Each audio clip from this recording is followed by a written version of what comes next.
If your kids like tacos, and come on, what kid doesn't like tacos? I think they're going to love this. The cheesy taco soup, and it comes together in minutes. So a sip of coffee, and we're going to get to work. Yum. All right, so the recipe starts with about a pound and a half of ground beef. Ann, I was just going to do that. How are you today, Ann? Super! Oh my gosh, she's probably been thinking about that all morning. She says she's super. And she's all about this soup, except for there's a few extra vegetables in here she probably wouldn't throw in her soup. Ann's like my big kid. She's such a picky eater. She's worse than my kids. Okay, I still love her. So I'm just using my chop and stir to break up that ground beef.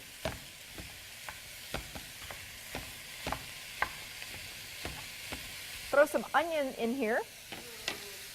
I know, Ann says boo.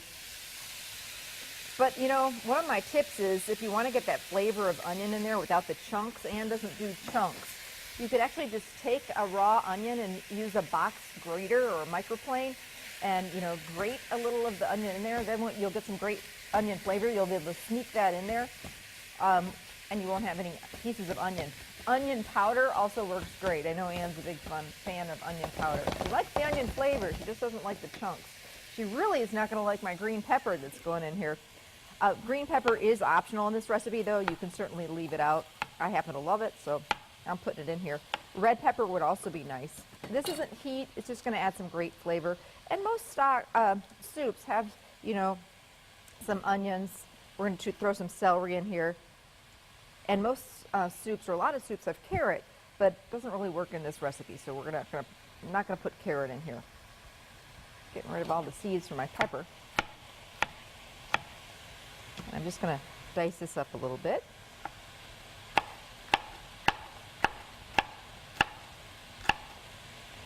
Man, on a cold, long day, sometimes I dream about that soup that I've got in the fridge that I just can't wait to get home and have a big bowl of for dinner.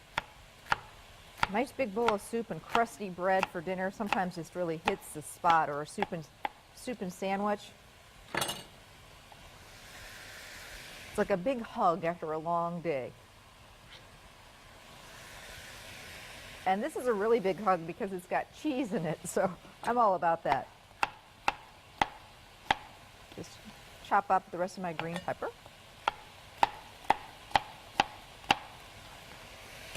And if you have any great soup recipes, please let us know. We love getting your recipes. We love hearing about your special places where you go out for maybe a nice bowl of soup and a slice of pie. Doesn't have to be the fancy restaurants. In fact, some of those mom and pop places are my favorite, and they're worth the drive. So we're always looking for your special places and ideas. That's really what the show is all about. So please share. Okay, in goes our peppers. Real important to season soup as you go. So we're going to do some salt and pepper. I think that's what makes the difference. You just kind of got to give it some love. And then I'm also going to chop up some celery. I like putting quite a bit of celery in my soup. It's one of those things that's good for you, and most of my soup recipes have a little bit of celery in them. Makes me think of my mom. She always put lots of celery in her chicken noodle soup. My mom lives in Arizona, so I don't get to see her as often as I'd like. So sometimes when I'm cooking some of her favorite things, it's kind of like she's there with me. Okay, now I'm going to do some garlic. And you could certainly cheat and just use the jarred garlic. Some of the other soup recipes we're doing on the show today, a potato soup. This one's a little bit different. And then a butternut squash soup too.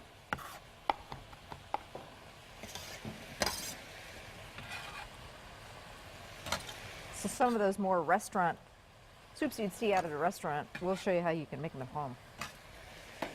All right, let's get the garlic in there. These vegetables just don't want to stay in this pan.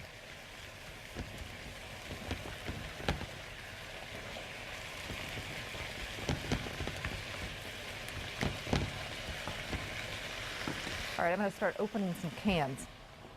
I've got a can of Rotel. These are diced tomatoes with green chilies. I love these because it's just all right in there. And you don't want to drain it. We're going to use the juice and all.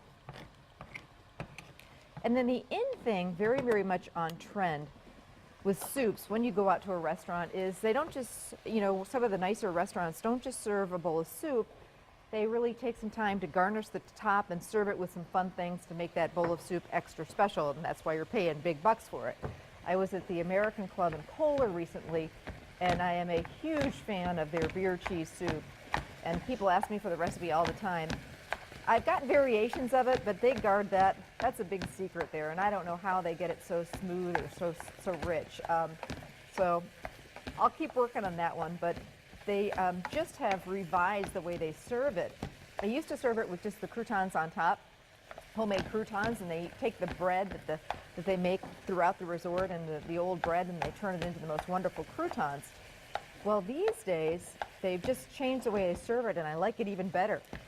They basically put crisp crumbled bacon on top, chopped scallions, and then they serve a bowl of homemade croutons on the side. So you can just add all the croutons you want, and I'm all about that. So very in to just not serve a bowl of soup, but think about some fun toppings to just dress it up and kind of take it to the next level. So we've got some fun toppings for this soup, too, that you can do at home. Okay. Adding some cumin and some chili powder.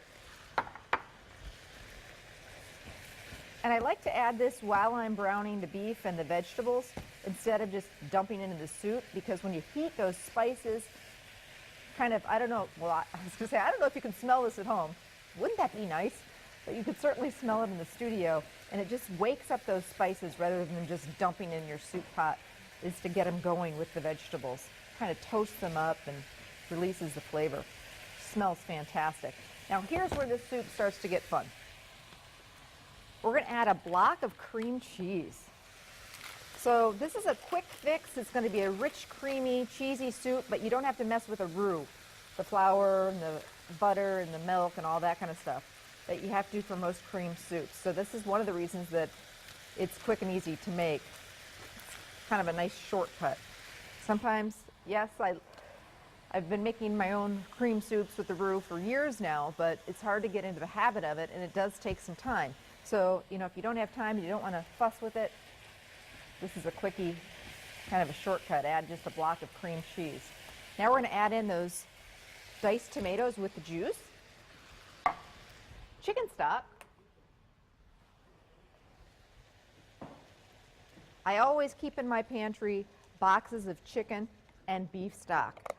Stock is the way to go these days. When I grew up, it was bouillon cubes that you dissolve in water. And boy, those are just salty. There are a lot of artificial flavors. So I like to keep a lot of soup making ingredients in my pantry. So I love the box stock. It actually is the real thing. It's like, you know, they take chicken and bones and the vegetables and they make homemade stocks with it. And it's a great shortcut. So these boxes of stock are great. Then you pop the lid, get it back in the fridge, use it for a soup or a recipe another time.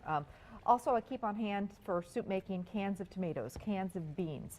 I also keep on hand soup bases, which are like the kicked up bouillon cubes that we grew up on. They're basically pastes, and they come in beef and seafood and chicken. And they're a wonderful way, instead of just adding salt to soups, to add, you know, more depth of flavor. So those are great things to keep on hand in your pantry so that you don't have to run out to the grocery store. I keep all types of canned beans, canned corns, things like that in my pantry. Whenever they go on sale, I stock up on them. They're not going to go bad, and you'll use them all winter long. And when it's chilly in the morning and the one last thing you want to do is stop on your way home from work to pick up some groceries or go out on a weekend when it's chilly, you just want to stay in your jammies, no problem. You've already got the soup making stuff right in your pantry. So now we're going to add some cheese, kind of a handful at a time once this starts to melt. The recipe calls for 2 to 3 cups of shredded cheddar. You could also use Mexican blend cheese. And then we're going to garnish with a little on top. When you're adding cheese to a soup, I like to add it a handful at a time. Oh, wow, this smells amazing.